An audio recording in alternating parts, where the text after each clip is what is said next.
नमस्कार दोस्तों, स्वागत है आपका आज के मुख्य समाचार में, जिसमें सबसे पहली और बड़ी खबर में आपको बताएंगे कि पाकिस्तान चीन से भारत की तनातनी पर बोले रक्षा मंत्री राजनाथ सिंह, कोई आक्रमण करेगा तो आर पार की लड़ाई होकर रहेगी। इसी के साथ दूसरी बड़ी खबर में जिक्र होगा कि कोरोना टीकाकरण मामले में पीएम मोदी ने पाकिस्तान को दिखाया आईना, बोले जब दूसरे देशों ने अपने नागरिकों को चीन में छोड़ दिया तो हमने निकाला। और तीसरी बड़ी खबर में जिक्र होगा कि कोरोना वैक्सीनेशन डे पर पीएम मोदी का देश के नाम संदेश, प्रोपोगेंडा, अफवाहें और दुष्प्रचार से बचें। दोस्तों, हर एक खबर की गहराई में आपको ले जाएंगे, लेकिन उससे पहले अगर आपको विदेश की सेना और पीएम मोदी पर पूरा भरोसा है, देश के वैज्ञानिकों पर पूरा भरोसा है, तो आप अभी इस वीडियो को लाइक कीजिए और इस लाल बटन को दबा के इस चैनल को फ्री में सब्सक्राइब करके घंटी बजाकर कमेंट में लिखिए जय हिंद। दोस्तों, रुक करते हैं तमाम बड़ी खबरों की तरफ।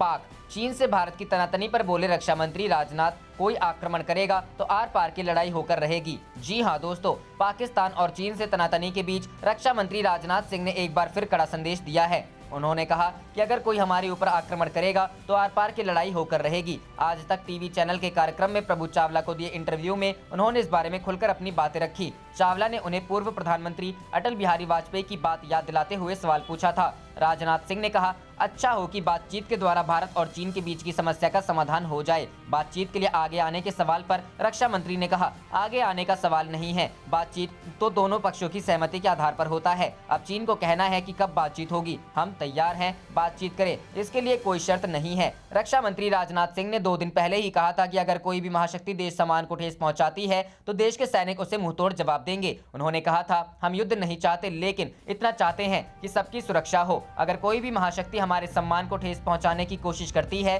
तो हमारे सैनिक मुंहतोड़ जवाब देने में सक्षम है। उन्होंने कहा कि देश की प्राथमिकता पड़ोसियों के साथ अच्छे संबंध बनाकर रखना ही है, यह इस देश की संस्कृति और संस्कार रहे हैं। उन्होंने भारतीय सैनिकों की प्रशंसा करते हुए कहा था कि चीन के साथ गतिरोध के दौरान जिस तरह के साहस पर परिचय मिला है, उससे सैनिकों का उत्साह और बढ़ता है और देशवासी गर्व करते हैं। उन्होंने पाकिस्तान की जमीन में घुसकर आतंकियों को मारने पर भी तारीफ की। आज तक के इस कार्यक्रम में कई विषयों पर बातचीत की गई थी। इसमें रक्षा मंत्री से उत्तर प्रदेश के लव जिहाद के खिलाफ कानून पर भी सवाल पूछा गया। इस पर उन्होंने कहा कि योगी सरकार का काम A1 है, उनके कार्यकाल से भी बेहतर काम हो रहा है। बता दें कि राजनाथ सिंह उत्तर प्रदेश के मुख्यमंत्री रह चुके हैं। रुख करते हैं अगली खबर की तरफ। कोरोना टीकाकरण, पीएम मोदी ने पाकिस्तान को दिखाया आईना, बोले जब दूसरे देशों ने अपने नागरिकों को चीन में छोड़ दिया तो हमने निकाला। जी हां दोस्तों, प्रधानमंत्री नरेंद्र मोदी ने कोरोना टीकाकरण अभियान का आगाज करते हुए आज राष्ट्र को संबोधित किया। इस दौरान उन्होंने बताया कि कैसे उन्होंने देश को लॉकडाउन के लिए तैयार किया। अपने भाषण के दौरान उन्होंने चीन का भी जिक्र किया। उन्होंने कहा कि जब कोरोना संक्रमण के कारण दुनिया में लॉकडाउन लगाए जा रहे थे, उस वक्त कई देशों ने अपने नागरिकों को चीन में उनके हाल पर छोड़ दिया था, लेकिन हमने ऐसा नहीं किया। प्रधानमंत्री नरेंद्र मोदी ने अपने संबोधन के दौरान कहा, ऐसे समय में जब कुछ देशों ने अपने नागरिकों को चीन में बढ़ते कोरोना के बीच छोड़ दिया था, तब भारत चीन में फंसे हर भारतीय को वापस लेकर आया। सिर्फ भारत के ही नहीं, हम कई दूसरे देशों के नागरिकों को भी वहां से वापस निकाल कर लाए। आपको बता दें कि पाकिस्तान की इमरान सरकार ने अपने नागरिकों को उस समय चीन में उनके हाल पर छोड़ दिया। इसके बाद पाकिस्तानी छात्रों ने पीएम मोदी से गुहार लगाई थी। प्रधानमंत्री मोदी ने कहा कि 17 जनवरी 2020 वो तारीख थी जब भारत ने अपनी पहली एडवाइजरी जारी कर दी थी।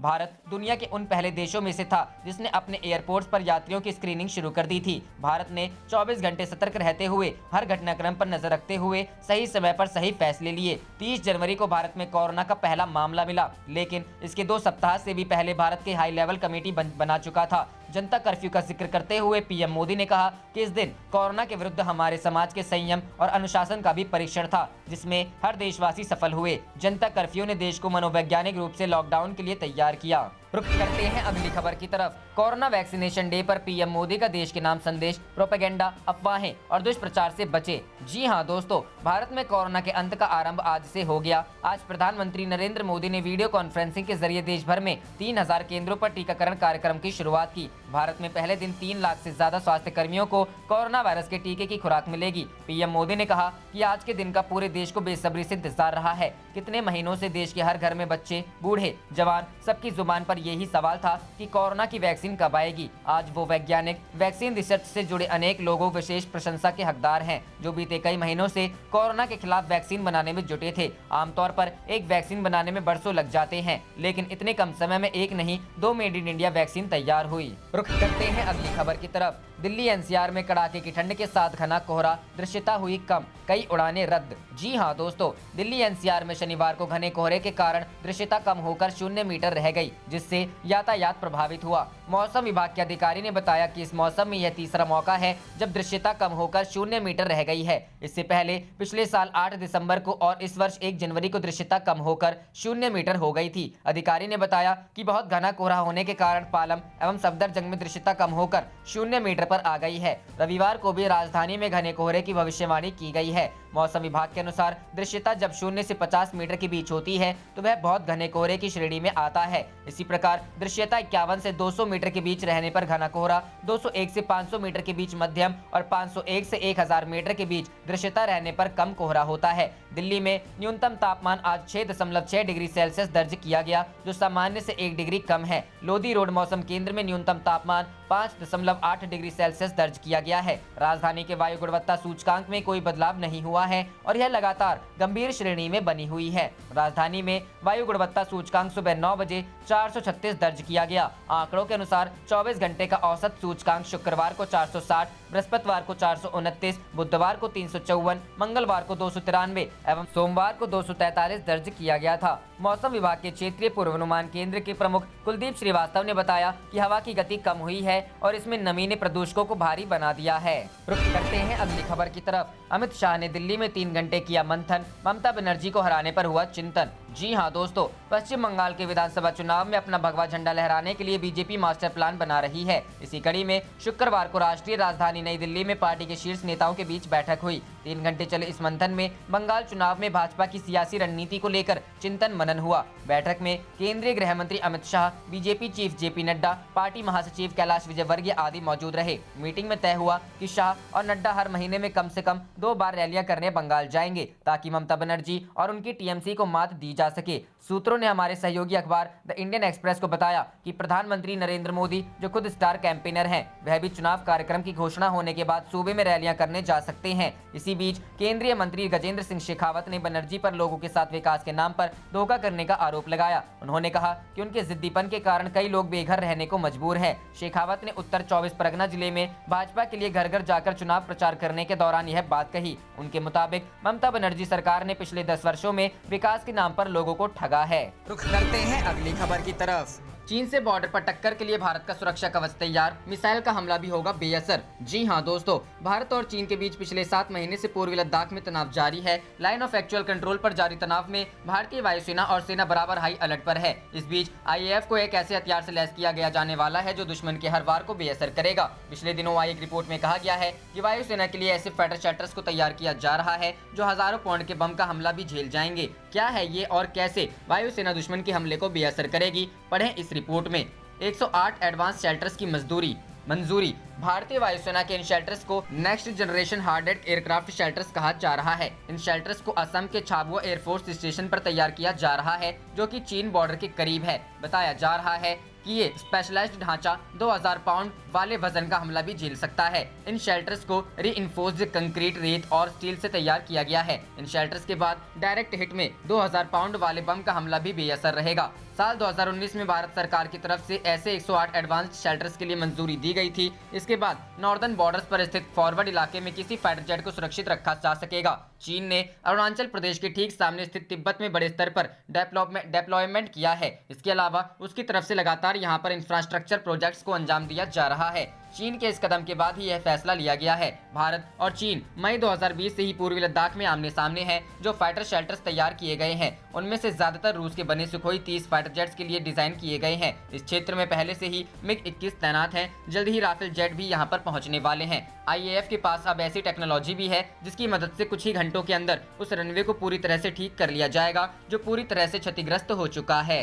रुख करते हैं अगली खबर की तरफ। इंडियन वैक्सीन के आगे कैसे धड़ाम हुआ चाइनीज टीका, कैसे भारत बना पावर हाउस। जी हां दोस्तों, पिछले एक हफ्ते में चीन की सिनोवैक द्वारा बनाया गया कोरोना वायरस का टीका कोरोना वैक औंधे मुंह गिरा। जिन देशों ने उसके लिए ऑर्डर दिए थे उन्होंने हाथ पीछे खींचने शुरू कर दिए हैं। इस बीच भारत में बन रहे कोविड टीके की मांग दुनिया भर में बढ़ने लगी है। भारत को वैक्सीन के मामले में दुनिया की सबसे बड़ी ताकत के रूप में न केवल स्वीकार कर लिया गया है, बल्कि चीन के अखबार और विशेषज्ञ अब खुद मान रहे हैं कि भारत वैक्सीन के मामले में उनसे आगे है। ब्राजील अब तक चीन की कोरोना वैक्सीन का इस्तेमाल कर रहा था, लेकिन अब वो चाहता है भारत उसको कोविड वैक्सीन कोविशील्ड भेजे। दुनिया के कई देश कोविशील्ड मांगने का ऑर्डर दे चुके हैं। 1 दर्जन से ज्यादा देश पूरी तरह से देश में निर्मित भारत बायोटेक की वैक्सीन कोवैक्सीन खरीदने में दिलचस्पी दिखा रहे हैं। दुनिया भर में तमाम देशों का मीडिया वैक्सीन क्षेत्र में भारत का लोहा स्वीकार कर रहा है। जहां हर कोई मान रहा है कि वैक्सीन निर्माण में भारत दुनिया में नंबर 1 है, वहीं चीन के एक्सपर्ट भी मान रहे हैं कि भारत का सीरम इंस्टीट्यूट बहुत मैच्योरी और क्वालिटी के साथ वैक्सीन तैयार करता है। उसकी उत्पादन क्षमता भी जबरदस्त है। रुक करते हैं अगली खबर की तरफ। यूएन की सुरक्षा परिषद में मजबूत हुई भारत की पोजीशन, जानिए क्यों पाकिस्तान को लगने लगा है डर। जी हां दोस्तों, संयुक्त राष्ट्र की सुरक्षा परिषद में विभिन्न प्रकार की कमेटियां होती हैं और इनमें विभिन्न देशों के प्रतिनिधि शामिल रहते हैं। इस बीच हाल में यूएन की अलग अलग कमेटियां गठित हुई हैं और इनमें से 3 कमेटियों की अध्यक्षता करने का अवसर भारत को मिला है। जिन कमेटियों की अध्यक्षता करने का भारत को अवसर मिला है उनमें Taliban sanction committee, counter terrorism committee और लीबिया सैंक्शन कमेटी शामिल हैं। पाकिस्तान की बढ़ी चिंता। अब भारत को मिली इस जिम्मेदारी के बाद पड़ोसी पाकिस्तान का परेशान होना स्वाभाविक है। उसे अपने लिए ही खतरा महसूस होने लगा है। विशेषज्ञों की माने तो आने वाले दिनों में कुछ ऐसे आर्थिक मुद्दे आने वाले हैं जिसमें भारत पाकिस्तान के लिए समस्या खड़ी कर सकता है और पाकिस्तान भी इस बात को भली भांति जानता है, इसलिए उसे भी चिंता हो रही है। भारत हमेशा से ही आतंकवाद के मुद्दे पर पाकिस्तान को घेरता हुआ आया है और अब काउंटर टेररिज्म कमेटी की अध्यक्षता का अवसर भी भारत को मिला है तो पाकिस्तान की चिंता और बढ़ गई है। आतंकवाद के पोषक देश पाकिस्तान को डर है कि कहीं इस कमेटी के जरिए भारत उसके लिए दिक्कतों पैदा न कर दे, क्योंकि पाकिस्तान समर्थित आतंकियों की गिरफ्तारी किसी से छिपी नहीं है। पाकिस्तान को अंदेशा है कि अंतर्राष्ट्रीय स्तर पर भी भारत इस कमेटी के लिए उस पर प्रतिबंध लगवा सकता है। पाकिस्तान वैसे ही इस समय FTF यानी फाइनेंशियल एक्शन टास्क फोर्स के प्रतिबंधों का सामना कर रहा है और यदि इस कमेटी के जरिए पाकिस्तान पर कोई प्रतिबंध लगते हैं तो उसकी परेशानी दोगुनी हो जाएगी। रुख करते हैं अगली खबर की तरफ। दोस्त, मलेशिया ने दिया पाकिस्तान को झटका, पैसे नहीं चुकाने पर जब्त किया प्लेन, यात्रियों को बाहर निकाला। जी हां दोस्तों, पाकिस्तान को उसके दोस्त मलेशिया ने तगड़ा झटका दिया है। मलेशिया के अधिकारियों ने शुक्रवार को कुआलालंपुर हवाई अड्डे पर पाकिस्तान इंटरनेशनल एयरलाइंस को बोइंग 777 को जब्त कर लिया। सूत्रों के मुताबिक PIA विमान को स्थानीय अदालत के आदेश के बाद जब्त किया गया। PIA ने 2015 में एक वियतनामी कंपनी से बोइंग 777 सहित 2 विमान किराए पर लिए थे। यात्रियों को निकाला बाहर। पाकिस्तान की किस कदर बेइज्जती की उसका अंदाजा आप इसी बात पे लगा सकते हैं कि मलेशिया ने प्लेन को जब्त करने से पहले सारे यात्रियों को विमान से बाहर निकाल दिया। इन विमानों को विभिन्न कंपनियों से समय समय पर ड्राई लीज पर लिया गया है। यह विमान कराची से मलेशिया पहुंचा था। खबर के मुताबिक विमान का 18 सदस्यीय स्टाफ भी जब्ती के कारण कुआलालंपुर में फंसा हुआ है और अब प्रोटोकॉल के अनुसार 14 दिनों के लिए सभी को क्वारंटीन किया जाएगा। फर्जी पायलट। दरअसल पाकिस्तान इन दिनों भारी कर्ज के बोझ के तले दबा हुआ है और लगातार उसकी मुश्किलें बढ़ती जा रही हैं। कुछ समय पहले ही खुलासा हुआ था कि PIA के 40% पायलट फर्जी होते हैं। इस खुलासे के बाद दुनिया भर में पाकिस्तान का मजाक बना था। इसके अलावा इस तरह के आरोप पाकिस्तान पर पहले भी लगते रहे हैं। सऊदी अरब ने दिया था झटका। इससे पहले पाकिस्तान को सऊदी अरब ने भी तगड़ा झटका दिया था। कश्मीर को लेकर किए गए बर्ताव से नाराज सऊदी अरब ने पाकिस्तान को 2018 में दिए गए $3 बिलियन की वित्तीय सहायता वापस करने को कहा था। इसके बाद पाकिस्तान ने अपने सदाबहार दोस्त चीन के सामने हाथ फैलाया और चीन से कर्ज लेकर सऊदी अरब का कर्जा चुकता किया। पाकिस्तान उस समय बुरी तरह कर्ज में फंसा हुआ है और खाद्य पदार्थों से लेकर अन्य सामानों के दाम लगातार बढ़ते जा रहे हैं। रुख करते हैं अगली खबर की तरफ। कोरोना वैक्सीन को लेकर चीन की ओर मुंह ताक रहा पाकिस्तान, भारत ने मारी बाजी। जी हां दोस्तों, भारत में 16 जनवरी से कोरोना वैक्सीन का कार्यक्रम पूरे देश में युद्ध स्तर पर शुरू हो गया है। वहीं पाकिस्तान समेत दक्षिण एशिया के कई मुल्कों में अभी इस कार्यक्रम की शुरुआत नहीं हो सकी है। कोरोना वैक्सीन के मामले में पड़ोसी मुल्क पाकिस्तान चीन की कंपनी साइनोफार्म पर निर्भर है। हालांकि साइनोफार्म द्वारा बनाए गए सिनोवैक ट्रायल पर है। इस वैक्सीन के ट्रायल के लिए 3 चरण पूरे हो चुके हैं। यह उम्मीद की जा रही है कि फरवरी के मध्य तक साइनोफार्म से वैक्सीन की पहली खेप पहुंच जाएगी। आइए जानते हैं कि पाकिस्तान के इस दावे की सच्चाई क्या है। हथियारों को लेकर भारत से होड़ रखने वाले इस मुल्क की वैक्सीन को लेकर क्या है तैयारी और उसकी हकीकत। यहाँ भी चीन के मकरजाल में कैसे फंसा पाकिस्तान, आर्थिक हालात बनी बड़ी चुनौती।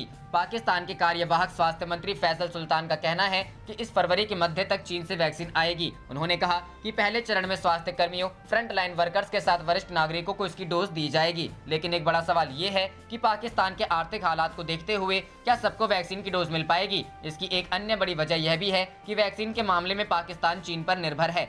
चीन की यह वैक्सीन अभी ट्रायल के स्तर पर ही है। पाकिस्तान का कहना है कि रूस और चीन की वैक्सीन के अलावा बायोनटेक, फाइजर और मॉडर्ना की वैक्सीन हासिल करने की कोशिश कर रहा है। पाकिस्तान ने कोविड-19 की वैक्सीन के लिए $150 अरब आवंटित किए हैं। इस राशि से 10 लाख से ज्यादा डोज ही खरीदा जा सकता है। बड़ा सवाल यह है कि क्या इस डोज से पाकिस्तान में सभी को वैक्सीन दिया जा सकता है। बड़ा सवाल यह भी है कि अगर यह खेप पाकिस्तान पहुंच भी जाती है तो इससे देश की आबादी का सिर्फ 0.2% हिस्सा को मिल पाएगी। पाकिस्तान को पूरे देश को वैक्सीन देने के लिए काफी रकम की जरूरत होगी। रुख करते हैं अगली खबर की तरफ।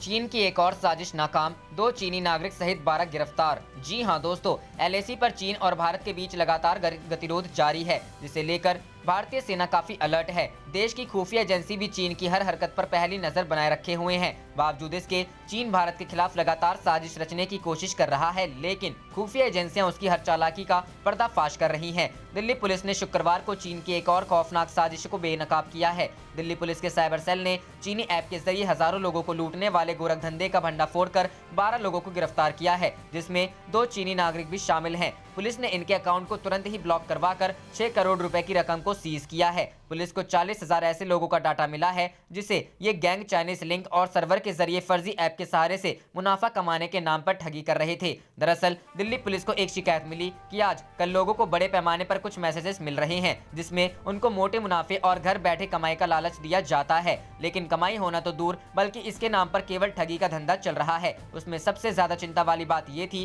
कि ये ऐप प्ले स्टोर या अन्य माध्यम से डाउनलोड नहीं हो सकते थे। यह केवल मैसेज के जरिए लिंक लोगों को भेजे जा रहे थे, जिसमें केवल निवेश के नाम पर लोगों को ठगा जा रहा था। पुलिस ने जब मामले की जांच शुरू की तो सबसे पहले पुलिस ने लिंक का ठिकाना पता किया। पता चला कि इनका ठिकाना कहीं और नहीं बल्कि चीन है, जहां से बैठकर सर्वर के जरिए लिंक भेजे जा रहे थे। ये पूरा नेटवर्क विदेशी नंबरों से पुश हो रहा था और लालच दिया जाता था घर बैठे मोबाइल के माध्यम से पैसे कमाने का। एक बार लिंक में क्लिक करने के बाद लोगों को एक अकाउंट बनाने के लिए कहा जाता था। उसके लिए कुछ फीस भी मांगी जाती थी। फीस भरने के बाद फर्जी लाइक और मेंबर बनाने का काम शुरू होता था। लोगों को उनके मोबाइल अकाउंट में उसके एवज में पैसे भी दिखते थे, लेकिन ये पैसे केवल शो होते थे। उसे ट्रांसफर करने का कोई ऑप्शन किसी को नहीं दिया जाता था। जब इस पूरे लिंक की जांच मालवेयर लैब से करवाई गई तो पता चला कि ये ऐप चाइनीज सर्वर से ऑपरेट कर रहे थे। सबसे चौंकने वाली बात ये थी कि वही ऐप्स थे जिन्हें भारत सरकार ने बैन करवाया था। जब पुलिस वेबसाइट तक पहुंची, जब कोई यूजर इन पर रजिस्टर करता था, उसको टास्क दिए जाते थे कि आप इस टास्क पर क्लिक करेंगे तो आपका FB, Instagram या YouTube अकाउंट खुलेगा और आपको यहाँ वीडियो पर लाइक करना है। रुक करते हैं अगली खबर की तरफ। सेना प्रमुख नरवणे ने पाक पर साधा निशाना, कहा 300 से 400 आतंकी घुसपैठ की फिराक में। जी हाँ दोस्तों, लद्दाख में जारी गतिरोध के बीच चीन को कड़ा संदेश देते हुए सेना प्रमुख MM नरवणे ने शुक्रवार को कहा कि किसी को भारत के धैर्य की परीक्षा लेने की गलती नहीं करनी चाहिए। उत्तरी सीमा पर पूर्व स्थिति को बदलने की एक पक्षीय साजिश का मुंहतोड़ जवाब दे दिया गया है। साथ ही उन्होंने कहा चीन के साथ 8 महीने से जारी सैन्य गतिरोध का भारत वार्ता और राजनीतिक कोशिशों के जरिए समाधान निकालने के लिए प्रतिबद्ध है। दिल्ली छावनी में सेना दिवस परेड के मौके पर जनरल नरवणे ने chief of defence staff general Bipin Rawat, नौसेना प्रमुख एडमिरल करमबीर सिंह और वायुसेना प्रमुख RKS भदौरिया की उपस्थिति में कहा कि पिछले साल जून में पूर्वी लद्दाख की गलवान घाटी में भारतीय सैनिकों का बलिदान व्यर्थ नहीं जाएगा। भारतीय सेना देश की अखंडता एवं सुरक्षा को कोई आंच नहीं आने देगी। पूर्वी लद्दाख की स्थिति पर जनरल नरवणे ने कहा कि भीषण ठंड और कठिन हालात के बावजूद भारतीय सैनिकों का मनोबल क्षेत्र के उन पहाड़ों की चोटियों से भी ऊंचा है जिनकी वे पूरी तत्परता से रक्षा कर रहे हैं। उन्होंने कहा कि स्थिति को नियंत्रण में लाने के लिए भारत और चीन के बीच 8 दौर की सैन्य वार्ता भी हुई है। हम आपसी और समान सुरक्षा के आधार पर वर्तमान स्थिति का समाधान खोजना जारी रखेंगे। सीमा पार आतंकवाद का जिक्र करते हुए सेना प्रमुख ने कहा अन्य सीमा पर भी दुश्मन को कड़ा जवाब दिया जा रहा है। पाकिस्तान लगातार आतंक गाह मुहैया करा रहा है। नियंत्रण रेखा के उस पार मौजूद शिविरों में 300 से 400 आतंकी घुसपैठ के लिए तैयार हैं। उन्होंने कहा पिछले साल संघर्ष विराम उल्लंघन की घटनाओं में 44% की वृद्धि हुई, जो पाक की भयावह साजिश को दर्शाता है। वे ड्रोन के जरिए हथियारों की तस्करी करने की कोशिश भी कर रहे हैं। जम्मू कश्मीर में आतंकियों की घुसपैठ कराने में मदद के लिए पाकिस्तान अक्सर उन्हें कवर फायर उपलब्ध कराता है। सेना प्रमुख ने बताया कि पिछले साल आतंकरोधी अभियानों और नियंत्रण रेखा पर 200 से ज्यादा आतंकी मारे गए। इन कदमों ने जम्मू कश्मीर के लोगों को आतंकवाद से राहत प्रदान की है। रुख करते हैं अगली खबर की तरफ। पीएम मोदी 23 जनवरी को जाएंगे बंगाल, सुभाष चंद्र बोस की जयंती कार्यक्रम में होंगे शामिल। जी हां दोस्तों, प्रधानमंत्री नरेंद्र मोदी 23 जनवरी को पश्चिम बंगाल जाएंगे। इस दौरान वह नेताजी सुभाष चंद्र बोस की 125वीं जयंती के अवसर पर कोलकाता में आयोजित एक कार्यक्रम में शामिल होंगे। प्रधानमंत्री कोलकाता में नेताजी सुभाष मेमोरियल संग्रहालय का उद्घाटन करेंगे। प्रधानमंत्री मोदी की कोलकाता की यह यात्रा ऐसे समय हो रही है जब पश्चिम बंगाल में अगले कुछ महीनों में विधानसभा चुनाव होने वाले हैं। बीजेपी बंगाल चुनाव को लेकर जोर शोर से जुटी हुई है। पार्टी पश्चिम बंगाल में अपने कैंपेन को धार देने के लिए कोई भी मौका चूक नहीं रही है। इसी क्रम में नवरात्रि के दौरान भी बीजेपी के नेताओं ने दुर्गा पूजा को लेकर कई कार्यक्रमों में हिस्सा लिया था। स्वयं पीएम मोदी कोलकाता में आयोजित दुर्गा पूजा कार्यक्रम में वीडियो कॉन्फ्रेंसिंग के जरिए शामिल हुए थे। बहरहाल मिशन पश्चिम बंगाल को लेकर बीजेपी की आज दिल्ली में अहम बैठक चल रही है। यह बैठक केंद्रीय कार्यालय में चल रही है। इसमें केंद्रीय गृह मंत्री अमित शाह भी शामिल हैं। मीटिंग में बंगाल बीजेपी से जुड़े सभी पदाधिकारी मौजूद हैं। बैठक में आगे की रणनीति को लेकर चर्चा चल रही है। आप देख रहे थे आपका अपना चैनल जय हिंद जय भारत।